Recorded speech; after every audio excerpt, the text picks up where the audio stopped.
Hello. Today we are talking about poetry and the second poem this year. It's called Composed Upon Westminster Bridge. Composed Upon Westminster Bridge. It was written by the great writer William Wordsworth. At first, I want you to look at some pictures for Westminster Bridge. The scene there is marvelous.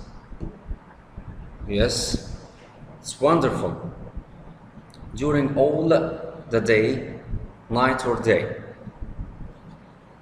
So, the poet here was affected by the beauty of the scene, and he decided to write this poem to us. Okay, let's check the first stanza. Earth has not anything to show more fair. Dull would he be of soul who could pass by. A sight so touching in its majesty, the city now doth like a garment wear. The beauty of morning silent pearl.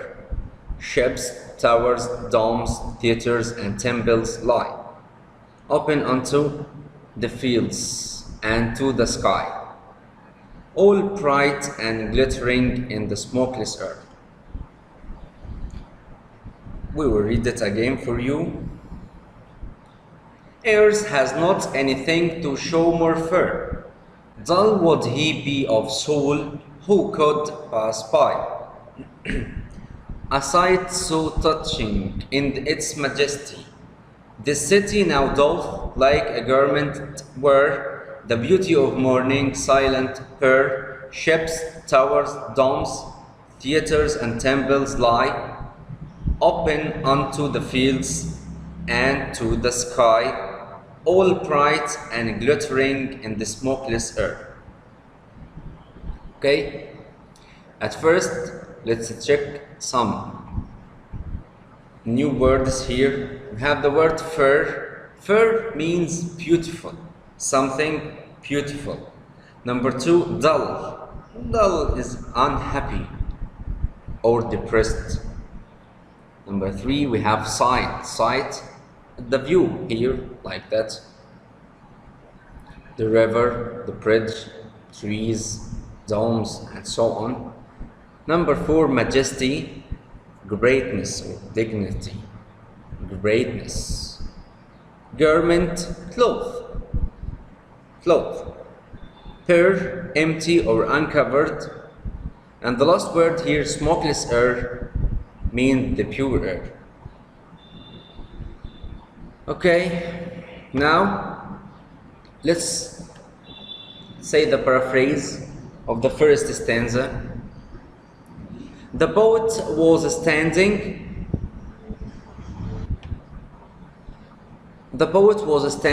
on Westminster Bridge and described London. He said that this is the most beautiful scene on earth, and anyone passes by this beautiful scene and didn't feel that beauty, so he must be an unhappy man. He described the beauty of the morning as a cloak which the city is wearing. When you look at the open fields beyond them, you can see ships sailing on the river, towers, theatres, and temples. But what makes the view more interesting and more beautiful is the pure and smokeless air. It makes everything look bright and shining. So the poet here admires the scene of Westminster Bridge.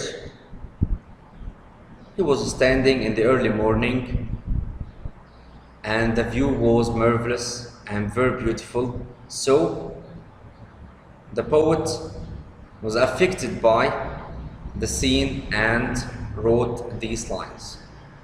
Let's tell you the paraphrase again. The poet was standing on Westminster Bridge and described London. He said that this is the most beautiful scene on earth, and anyone passes by this beautiful scene and didn't feel that beauty, he must be an unhappy man. He must be depressed. But he described the beauty of the morning as a cloak which the city is wearing. When you look at the open fields beyond them, you can see ships sailing on the river, towers, theaters, and temples. But what makes the view more interesting and more beautiful is the pure and smokeless air. This makes everything look bright and shining. Okay? And now, let's move to the figures of speech of this stanza. Number one, dull would he be? It's an order. It's an order. He should have said he would be dull. He would be dull. Number two, we have an alliteration between sight and saw. Sight and saw. Number three, the beauty of the morning like a garment. The beauty of the morning like a garment. So we have the word like as a comparison here. So it's simile. Simile. Also we have a metaphor here in this line. And the phrase, the beauty of the morning. The beauty of the morning. Here he describes the morning as something that you can see. That you can see beautiful. So he describes the morning like something which is beautiful. We can consider it a metaphor. Then the city now doth were. The city were. The city were. So there is a personification because he personifies the city as someone who wears clothes. The last thing here, we have an alliteration between tower and temple. Tower and temple. Okay? Now let's check the rhyme scheme here. Number one, the word fur, sound a, pie, sound p. Here, the poet said, and the second line, pass by. Here it's majesty, but the poets and the writers read it as majesty to make the sound of the stanza. So in this poem we will read it majesty when you search for the rhyme scheme.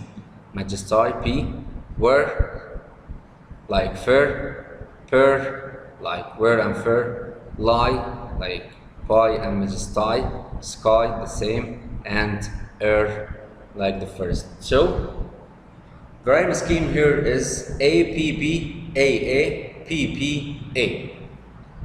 Okay? And that was the first stanza for our poem today. Now, let's check second stanza. The lines here. Never did sun nor beautiful steep in his first splendor, valley, rock, or hill. Never saw I, never felt a calm so deep. The river glideth at his own sweet will. Dear God, the very houses seem asleep, and all that mighty heart is lying still. Again. Never did sun nor beautiful steep in his first splendor, valley, rock, or hill. Never saw I, never felt a calm so deep. The river glideth at his own sweet will. Dear God, the very houses seem asleep, and all this mighty heart is lying still. Okay? Let's check some meanings. Steep, to be involved deeply in. To be involved deeply in. Splendor means magnificence. Magnificence. The third word, glideth, means moves slowly. Moves slowly. And mighty means strong or having superior power. Okay? So the paraphrase of the second stanza. Here the poet continues describing the scene of Westminster Bridge at early hours in the morning. Here he said that man has never seen such a beautiful sun spreading its rays and covers everything like valleys, rocks, and hills. He talks about the early hours when the sun starts to spread its rays, which covers everything. Everything like valleys, rocks, and hills. He said that no one has ever seen or felt such a deep silence. Even the river runs on its own way and at its own will. There is no ship, no people. There is no one or anything can make the river moves quickly by any movement. So he said that even the river runs on its own way and at its own will. At the end of the poem, the poet ended his poem with an exclamation, saying that the houses seem asleep and the heart of the city is still. He means that the heart of the city, he means that it's the powerful and industrial world. So the poet admires Westminster Bridge and can give us a view about his early hours in the morning or in the early morning. It's very beautiful, and according to the poet, it's the most beautiful scene on earth. In the second stanza, he started describing the beautiful scene while the sun is spreading its rays, covers everything, the river, the valleys, the rocks, the hills, buildings, anything.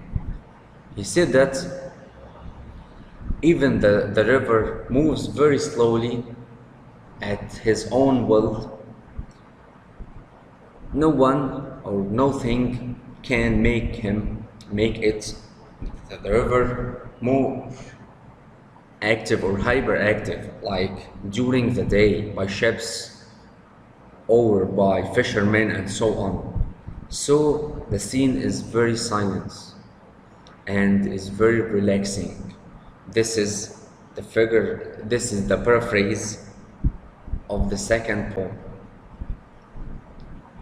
Now let's check some figures of speech of the second stanza in the second poem here. We have alliteration in sun and steep. Never saw I. This apostrophe is for V. Never saw I. You have an order. I never saw. So number 3, the river glideth at his own sweet will.